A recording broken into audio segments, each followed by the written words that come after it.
Hello, and welcome back to Live Now with Veenu and Chuck. We are your hosts, Veenu Keller, my amazing co-host, Chuck Hogan, and we want to welcome you to Spanglish World Network and her network on Zingo TV's channels 250 and 251. Please remember to download both the Zingo TV app on the respective app stores on iOS and Android devices. While you download, make sure to rate and leave a comment. The app is free. The Zingo TV is also available on Google Chromecast, Amazon Fire, Fire Sticks, Roku Sticks, and all smart TVs 2016 and forward. So here we are again, Chuck, to discuss an amazing topic that we call it fake it, face it, or faith it until you make it. That's it. That is it.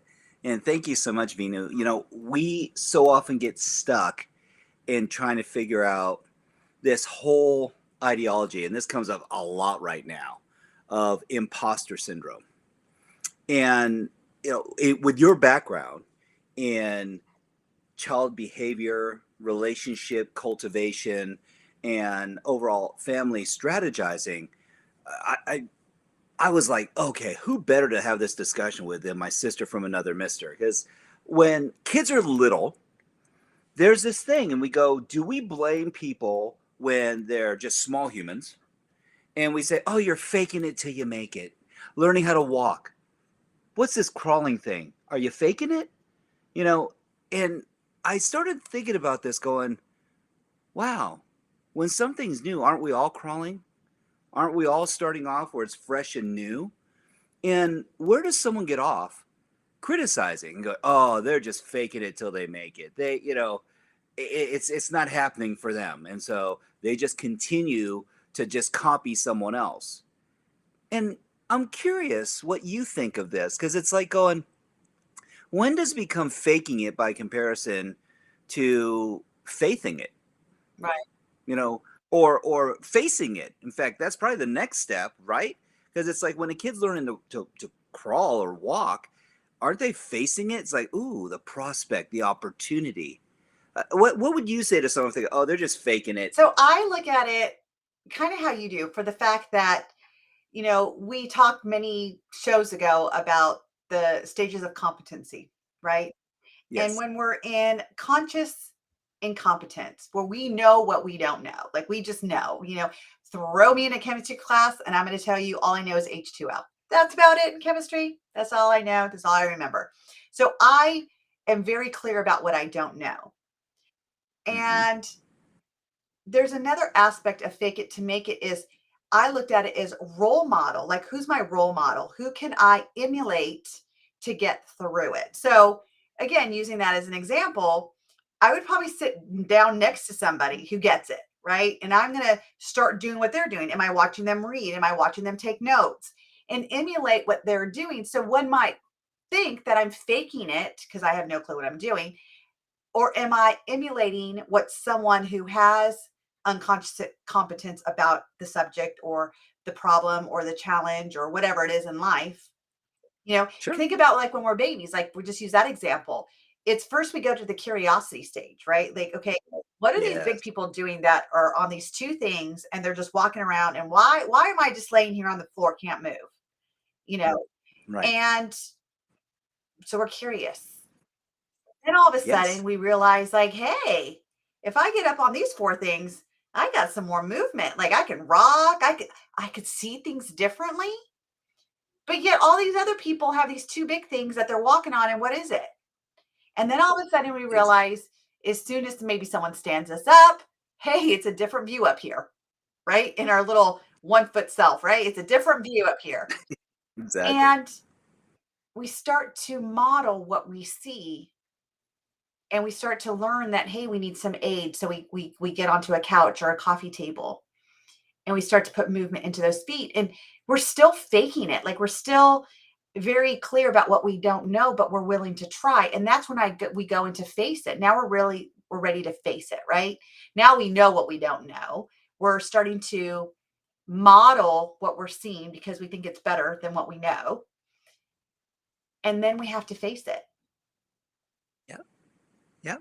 there, there's a shift that occurs, and you can see this in children when it happens. And you go, okay, faking it. And it's like, well, they're trying. Boy, they are doers. Oh my goodness. They're not afraid to fall down. And I go, and they're in that transition from faking it to facing Right. it. And the difference is that when they go from I don't know, but I'm intrigued, but I'll watch someone else do it, to I can do Right. this. I can do this, and I'm going to keep going at it. And there's no quit. There's no quit.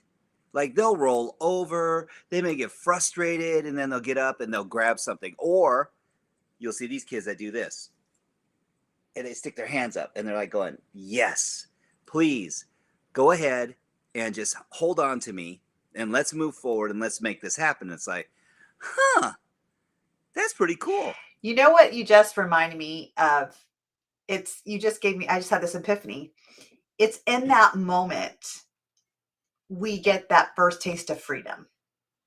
Yes. Like that literally, because we no longer need someone to carry us to get somewhere.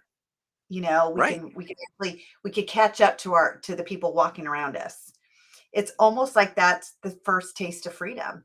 And maybe with crawling's our first taste of freedom. And then there's the walking.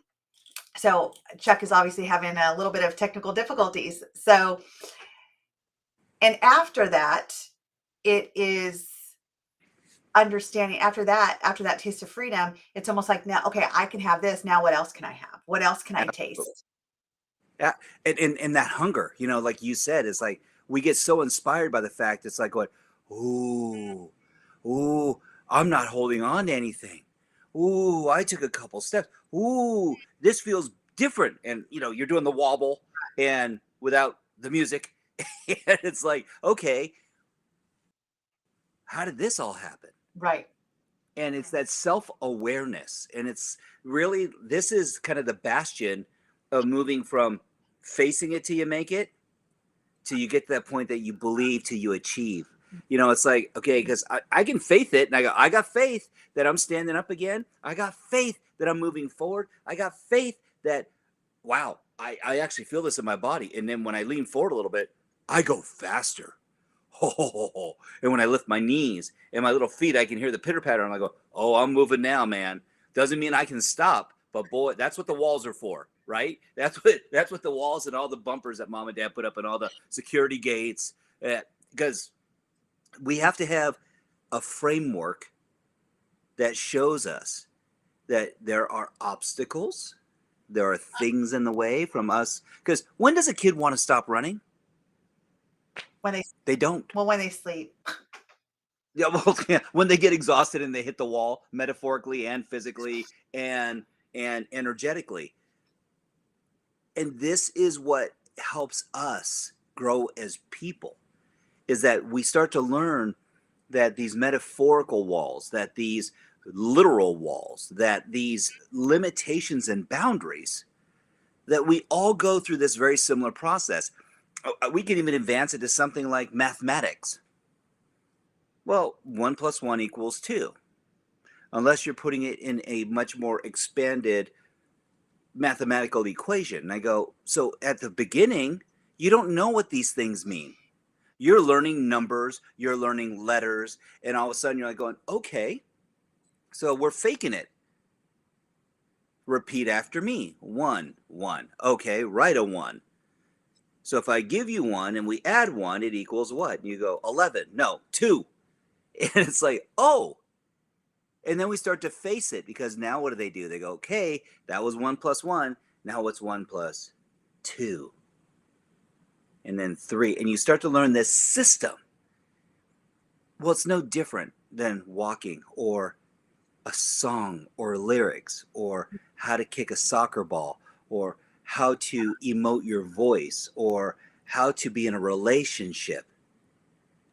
We go through these exact same processes, irrespective of how simple or how advanced the learning may be. Yeah, I think we get caught though when we get so comfortable in modeling others that we want to take on their persona and Yes. who they are because we think that we're not good enough but we see the accolades and the achievements that this person gets. And so we try to be them and we forget who we are. And Yes. then we go into this imposter syndrome that you were referring to, which we actually did a show on also weeks ago. And it's that constant faking it to make it. But I'm going to tell you, I think even for me, it's the saying that I grew up hearing, fake it till you make it, fake it till you make it. And Yes. how do you know when you really made it if you're so busy faking it? That's a great question. I was just watching last night, of all things, a documentary on George Michael. Oh, yeah, I saw it. Oh, it's Mhm. brilliant. I mean, it's Mhm. brilliant. And to see how his music uncovered, Yeah. and covered his whole life. And I don't know why that came to my head and heart when you asked me that question, but it did, because I was like going, he was faking it till he made it, because his outcome was to be a superstar. Mhm. And then he got it and found how empty it Right. was. And to your point, this is the challenge with imposter syndrome, is that it sets up such a high yield of imposter living that there's no fulfillment. That this idea of what success looks like and feels like Mhm. doesn't fill us Because up. I think that it's the illusion versus the vision, right? It's we Ah, think it's a vision that's going to fulfill that purpose. Like you and I know, like yes. if your why doesn't make you cry, it's not your why, like the fuel behind what you do. And I think that we get jaded by not realizing that an illusion of what we think we want is not really what we want. It's not the vision that we had. And I think going back to what you were saying about George Michael is that he misconstrued his vision for an illusion. And the fuel behind it did not Mm, fulfill when he got to the top. And I see that with a lot of artists. I see that with a lot of um celebrities, if you would. It's, we yes. hear that, money makes you happy, money makes you happy. No, money definitely aids in the happiness, don't get me wrong. And Sure. it's not the make all break all. I mean, there's times that I had no money and I could say that there was moments I was absolutely happy. And Yes. there's moments that I've had money where I could tell you I was absolutely sad. And so Absolutely. it's not money is a tool. Here's what I It like is. that fueled it, if you would. It's knowing the why behind it. What did I achieve in the moment of Yeah. making that money? Or what did I achieve in myself personally? Where did I grow? And how did I keep the hunger alive to fulfill what my vision is? Like my vision is so big, I'm constantly hungry for more. I'm constantly Yeah. looking at where can I touch another life to help bring that bond between the parent and the child, the understanding, how can I turn the misunderstanding into understanding on both sides? And then I have to look at my own family and I was like, oh, okay, I was not the parent whisperer again today. Sorry about that. And I was like, okay, where's my disconnect coming in?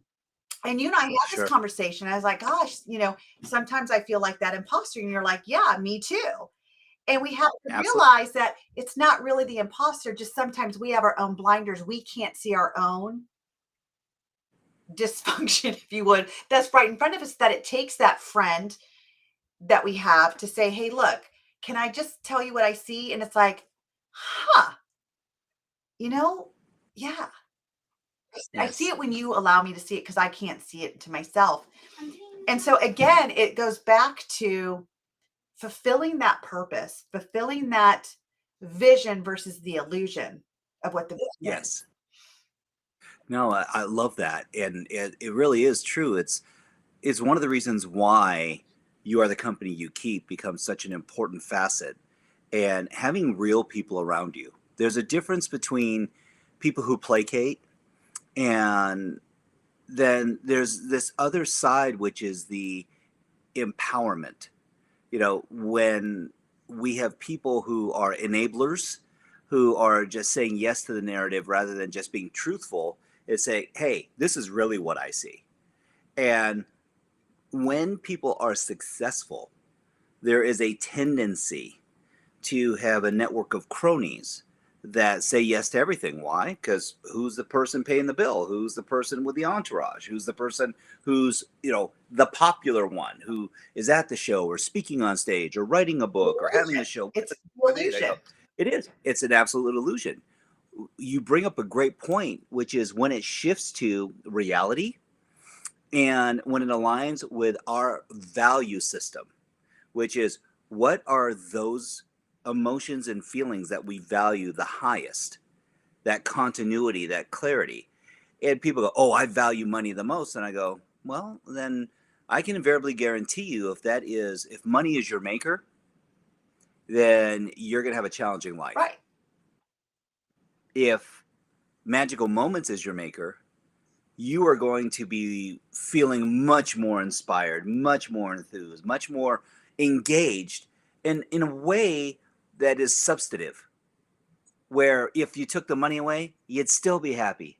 And if you add money to it, you'd still be happy. So it's like, wow, okay, that's how we know. And just to piggyback off what you're saying, when I work with people that have that same, because I also, as you know, work with several adults that, are looking for their self-worth, that looking for their self-esteem. And when we look at, oh, well, I need money. Do you need money, or what do you need money for? What is money going to bring you?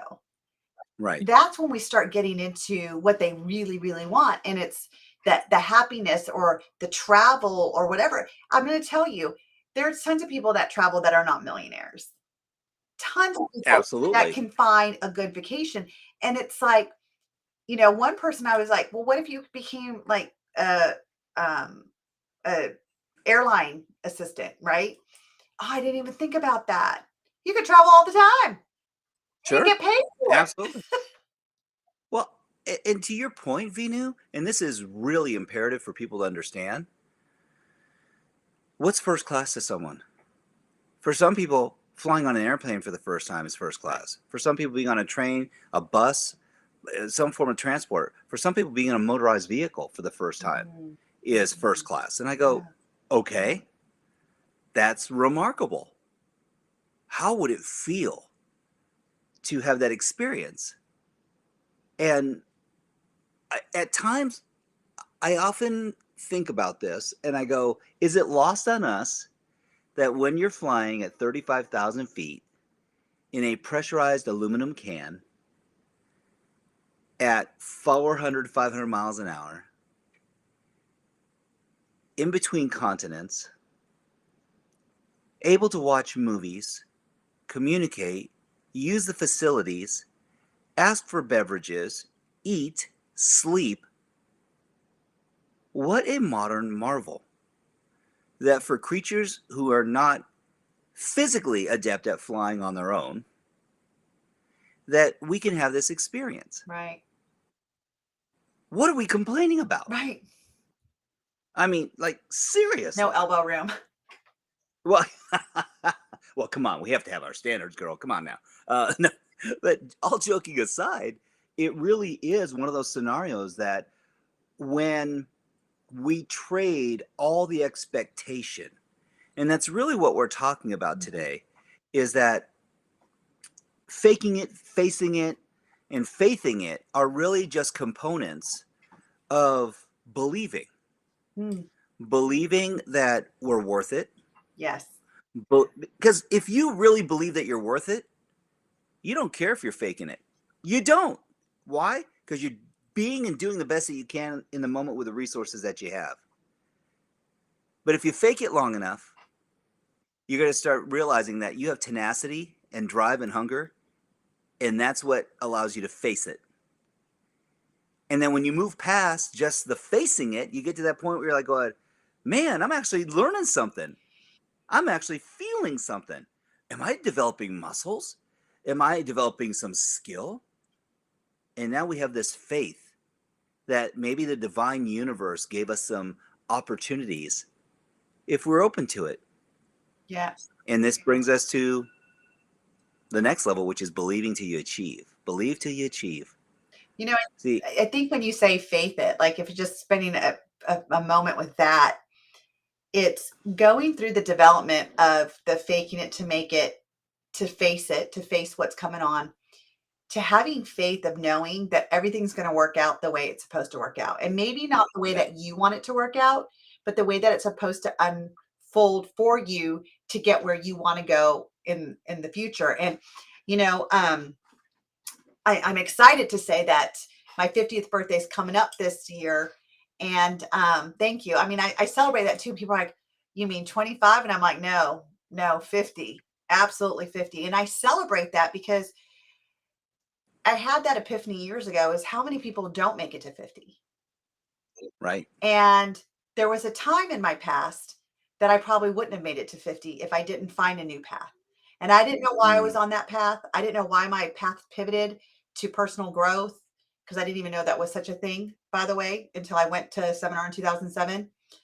I don't know what, because that's not where I was going, by the way. And you know that because you know my past. And yet I had faith. I had faith Hmm. that for my belief, knowing that God above has always directed me in my life, that I'm just going to have faith that this is the right path to go on. And literally, that's why I'm here today with you, getting ready to celebrate 50 years on this planet and looking at all the accomplishments that I've managed to achieve. Um, and you know, you say believe until you achieve. And sometimes I didn't even know how to believe. So I borrowed somebody else's belief. And Yes. one of Yes. our great friends, Lauren Lahav, I will always give her credit for seeing something in me that I couldn't see in myself at that moment. And, you know, choosing life instead of choosing an exit plan and being able to get there today because of the faith. You know, Hmm. I went through faking it to make it. Oh, I did. And that's when she believed in me when I couldn't. Then I had to face it. And then finally I had to faith it. And it changed the belief that I had to show me the ability I created in myself and what I wanted in order Yes. to achieve it. That facing it and getting the lessons, getting tempered. The faithing it is really the transition when we start to understand that we're worth it. And by being our best, we'll do our best at whatever we can be at the moment. And that you're saying that I still live by the way, is you can live your best, but it doesn't mean you're being your best. But when you are being your best, you're definitely living your best. And it just rings so true in this moment. And it's such a simple facet. And yet, it is one of the most bewildering things because today's environment, and you and I have had so many discussions online, offline about this, where in the world today, there's such a need for people to feel like they belong, Yes. like that they're actually part of something, that they feel like that they're inclusive, and that they deserve to be a part of this crazy race, which is the human race.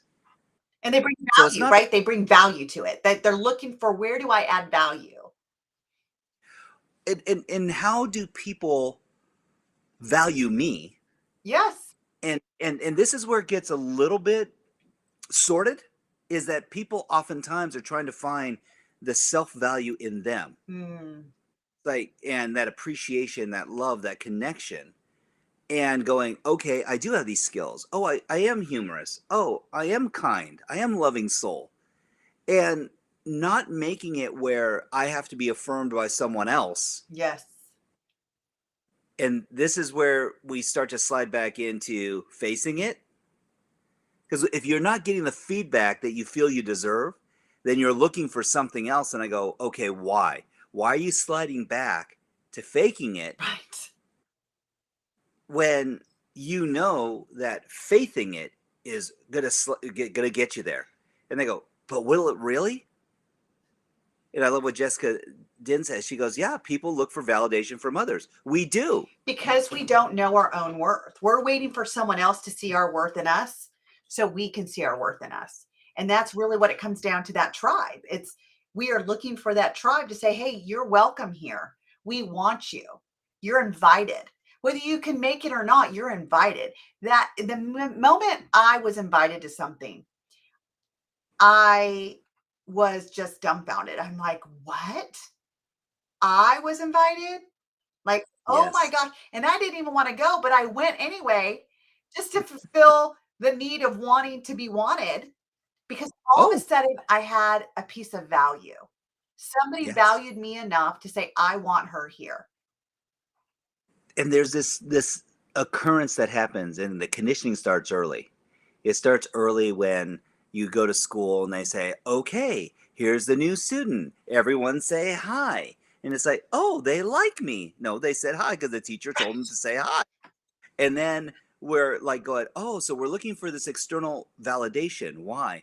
Well, hey, let's give them a round of applause. Hey, it's almost like when you see the old TV shows and the crowd and they hold up the applause sign. It's like, well, were they really going to laugh? Well, no, they were told to laugh. And it's like, ah, so there's cues. And I go, oh, wow. We have been conditioned to have cues for the timing of different things that occur. And when someone acts outside of that, that's called disruption. That's called that they are a mismatcher. That is, and I'm like going, that's none of that's true. Said the fact of the matter is, there's this different set of conditions that go with that. And so someone said, well, give me an example. I'm confused. I said, great, a funeral. And they go, oh, that shouldn't be a celebration. That's somber. You should be in pain. You should be, well, and I go, well, apparently you've never been to a Japanese funeral because it's a celebration of life. Right. In fact, it's celebrated the same way that a new birth is or the building of a house. They make mochi and they're having music and sake is flowing. And it's like going, wow, it's a party up in here. Why? Because they're celebrating the fact that this person lived, Right. And that's like, not that they're gone. that's what I use. Like I use that example all the time when I tell people nothing has a meaning but the meaning you give it. And Yes. people are like, well, what do you mean? And I said, well, think of a funeral. Like my husband, yes, I mean, he'll cry when someone dies because what you're mourning is the memories of the fact that you can't reach out and touch someone anymore, right? Like they're gone. Right. And yet he looks at, like, we talked about this when we were first dating, over 12 years ago. And he's like, I look at death as a celebration of life. We celebrate what they brought to this earth, what they've given you, the opportunity you had to connect, the growth you got from them, and we celebrate they've gone through the cycle of life. And I was like, huh, because I never really thought about death that way. You know, Right. I just looked at like Well, selfishly, like, oh, I'm never going to see my grandfather again, and oh my gosh, and I didn't get enough time, and me. And it was a different perspective. And I said, so when I heard that nothing has a meaning but the meaning you give it, I thought to myself, this is a great example. And then it changed my absolutely. perception about death. Not, I mean, I still get up teary eyed about it, but I don't hang on to it. And then I could start to see like all the greatness I got from that person and how they touched my life and how parts of what I've learned will live through me. And then I get to pass it on to someone else. Yes. That's the legacy. Yep. And the illusion is that someone's gone or that we've lost something. I said, wow, you gained experience and interaction. And I'll take it even a step further. There are times when people have had tons of time and they took it all for granted. Yeah. And you're like going, wow, wow, really? And then there are other times you met someone just maybe a couple times, but had deep engagement with them. And it's like going, in fact, I remember very vividly a person I met one time, and they had such a profound impact on me. And when I learned of their passing, it was like, oh my gosh. And what was I missing? And I said, I was actually missing the fact that I wouldn't have another conversation with them. Well, I was actually missing the fact that it's like, wow, that was so inspirational. I wonder how it could have been. And I go, but I also live with the gratitude of knowing I had that one time. well, I look at like people that have passed that have just touched my life that I never met, like when Michael Jackson, Sure. I mean, flood of memories came to me. Yes. And, when George Michael passed, flood of memories came to me. David Bowie, like all these Prince, you know, Yeah. and I've never met these people Right. at all. I mean, I wish I would, but I Yet, didn't. And yet you did, because you met them through their music. You met them through their inspiration. You met them through those anchors that they set for you. And that was the whole thing. I mean, again, go back to that George Michael expose. It was like, holy smokes. right. Like, I just thought it was cool that he was burning his faith jacket. And it's like, nope. There was a reason why he was doing that. And the imagery and the simplicity of the messaging. And I go, I remember things that were happening in my life at all these different times. Same thing with Michael Jackson and Robin Williams and there were just people you go, dang, How'd they touched you? oh, that Chris Farley just made you laugh. Someone who could be so self-deprecating and yet find the humor in it, like Kathy Buckley says, like taking somebody, he took his weight and just made it hilarious. And without hesitation. I mean, with Patrick Swayze as a Chippendale dancer, come on SNL. Pfft, really? Like, really, dude? And, or big guy in a little guy coat with David Spade. And you're like going, wow. And they go, okay, why? Were you a big guy? And they said, no. But I was inspired by the humor. but and then tying it just back into like what we're talking about tonight, it's you look at all these people, and when you really get to know them, there were so Mm-hmm. many illusions Oh, that they had and that we have as listeners, or the experience that we had through their music or through their, acting, and then you find out who they really are, and yes. you realize that there was we aspired to be them, right? Like, we aspired to dance like them. Like, I can't tell you how many times I wanted to dance like Madonna back in the 80s, right? And we faked it to make it. Definitely did Yeah. that, with my little Madonna gloves and bracelets and big hair. Still never learned how to sing like her though. Um, but my point is that they too had their challenges. And if we can just help our listeners realize the phase of life that they're in, we're not saying faking it's bad, but staying there and not realizing who you are authentically, to face it and to faith it, to finally to believe it, to achieve it. Well, and that's where the imposter syndrome kicks in. Right. When we're constantly living in a state of other rather than us. Mm, And it's like, well, what do you mean other, Chuck? It's like, oh, it's real simple. You are not living to meet your need. You're living to meet a desire to appease others because you believe it'll bring you the connection that you so want to feel. And this is where that disconnect happens for so many people. They have this deep-seated desire to feel wanted, needed, trusted, valued, to exactly what you were saying earlier, my dear friend. And on the flip side of that, they're like going, but if just someone would recognize me, listen to me. And when I heard how that documentary with George Michael opened up and he says his full name and it's like this Greek name, you know, Georgia Phonis, something, something. I was like, oh, wait, what? And then he goes, yes, the name that you will never know. mm, And it was like, whoa, whoa. That was an epiphany. And then finding out that his father was Greek, and his mother was English, and that all these things that were going on in his world, and that identity crisis. But and we've heard this term said by many other people before, I created this person. He created a superstar. right. He created this person that was going to be able to elevate. And there's a reason why he couldn't take Andrew Ridgeley with him. Because he had already had this persona that as a star, you're not a star together. You're a star because it's singular. Right. Not the group is the star. If it was Queen or Freddie Mercury, who had his moment.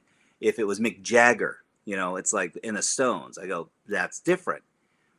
But it was George Michael, Wham, and Andrew Ridgeley. And then all of a sudden it was like George. Mm-hmm. Why? Because he had the star vision. He was the driver, the striver. He's the one that was willing to do it all simultaneously. Fake it, face it, and faith it. Because when did they broke in 83 and then he actually went solo in 85? 2 years later. Right. I'm like going, dang. That's meteoric rise. That's meteoric rise. And to your point, wasn't it interesting that he wasn't making any money? They weren't making any money, even when they were making all these records. And so people go, oh, but you're rich. And they're like, no, we're not. Again, an illusion. Yeah, we're two really popular broke guys that are on a stipend and sponsored by Fila. So why is this so important? And it is really important to understand that belief comes when we accept who we are. Yes. All parts of us, by the way.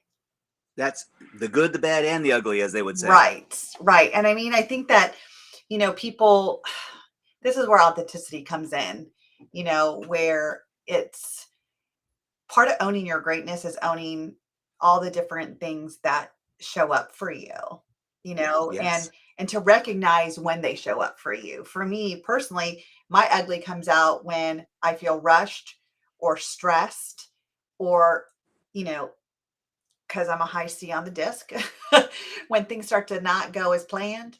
And there's also learned behavior too, to get the flexibility, to go from Yes. rigid to flexibility, because I realized that that was not serving me to stay in a place of rigidness, and it has to be this way.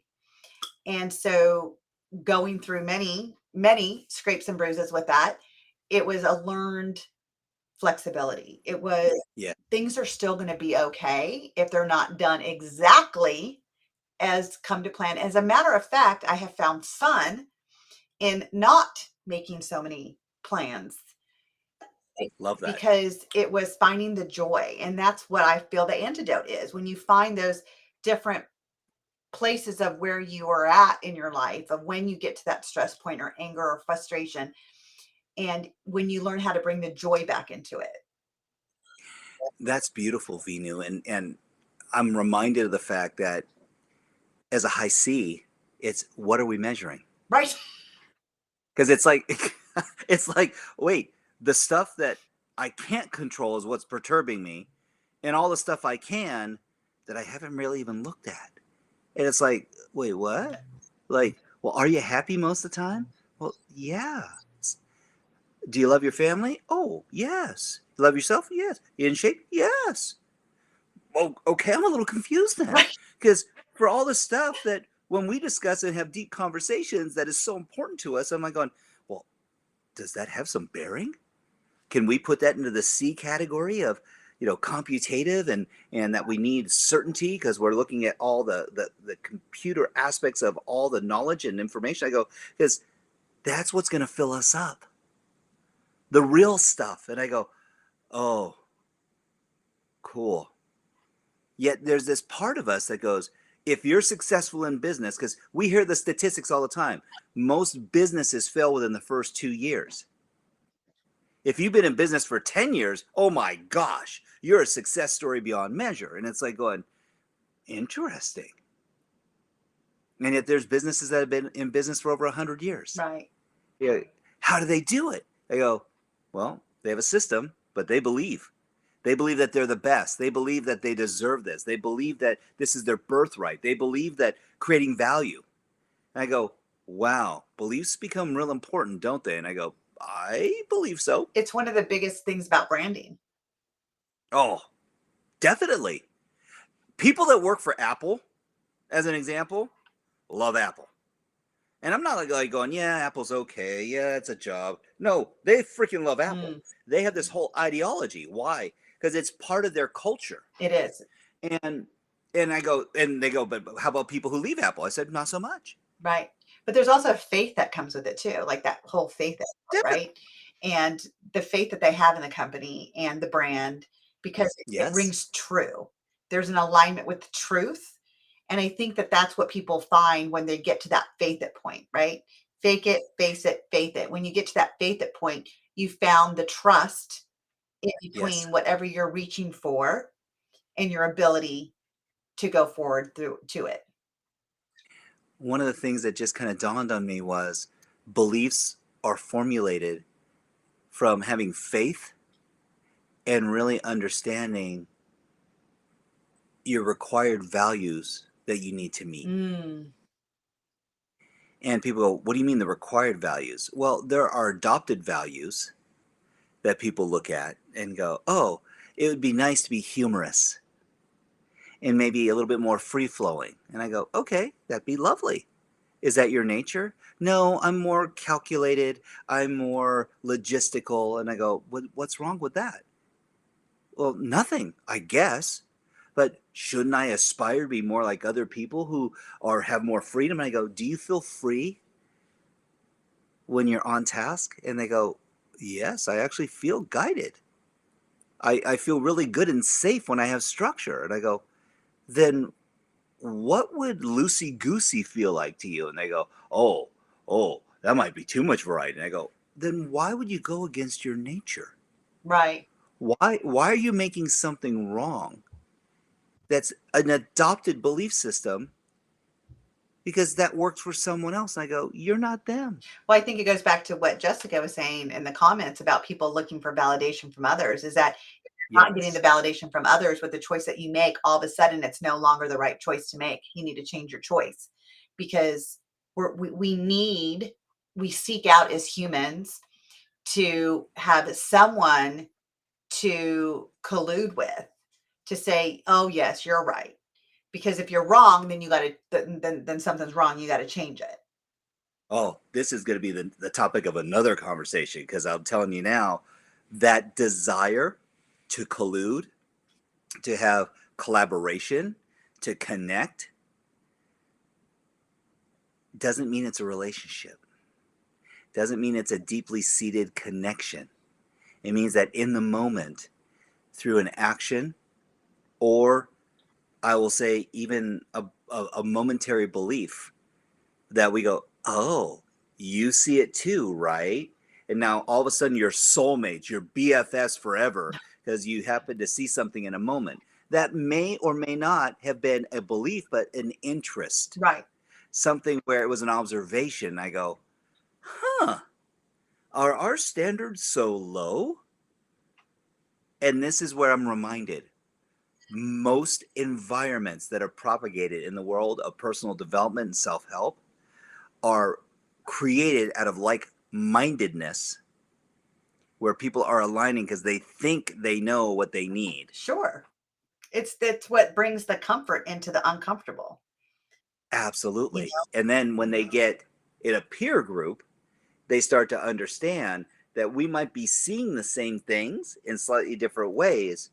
And that may not align with my values.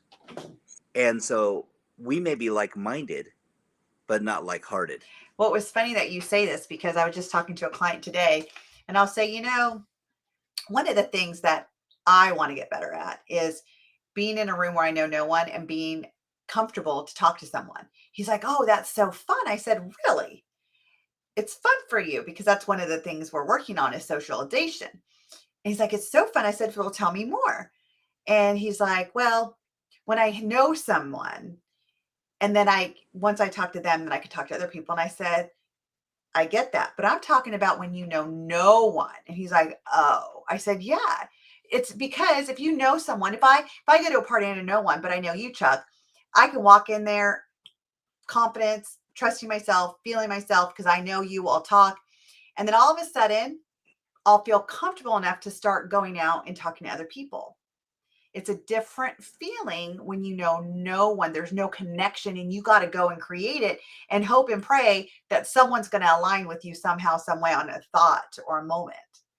Oh, yes. The answer is yes. And I've been that guy. I've been that guy walking into a space and not knowing a soul, like legit not knowing a soul. And then having that moment where you're like, oh, should I even be here? Right. Like, what am I doing here? And it's like, and I know it's going to sound really like silly, but I go, do I deserve to be here? Right. Because what are we looking at? I go, oh, well, this guy drove up in a Lambo. This guy drove up in a Bentley. Okay. I mean, I've got what I think is a nice car, but it's not in this range. And this guy's wearing Armani, and this guy's wearing Cerruti, and I'm like wearing, okay, this is like a Men's Warehouse suit. Right. Like, what the frick? And everything I have is Gucci and Prada and Louis, and I'm like going, okay, mine's Fui or Fomani, or it's like going, what the frick is going on? And then it dawned on me. The only time I've ever felt marginalized or less than is when I started comparing and not believing or having faith that I put my pants on one leg at a time, just like these folks do. Mm-hmm. That I draw breath and the universe saw fit to have me wake up this morning and give me heartbeat and the love of my life next to me and my beautiful children and my gorgeous, adorable friends like you that are intellectual and just so engaging. And I go, I'm blessed. Yeah. And as long as I remember I'm blessed, then I belong anywhere I freaking am. Because now you're a gift and you're gracing the space with the one commodity you truly own, which is you. I was with Joseph this past week, and he was saying about confidence, like the root word of confidence is confide. And I was like, Yes. oh my gosh, confide. Well, what would it take for me to confide? Trust, Yes. competence, grace. And I was like, wow, that's really when you have confidence in yourself, you trust yourself, you have grace, you have competence in what you're talking about or getting ready to talk about. That's what brings the confidence. And I was like, it was such an epiphany to think of it that way. Right. It's literally you believe till you Right. achieve. Like it's literally that's it. And the thing I know this to my core. When you believe and you be your best, even if you tried not to do your best, you can't help but do your best Right. because you are being who you are. And I go, that's never broken. It's never marginalized. It's never negative. So why would I judge it?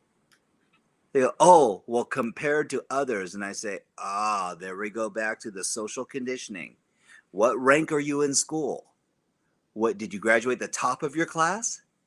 How do you rank in life? How do you, it's like, oh, my goodness gracious.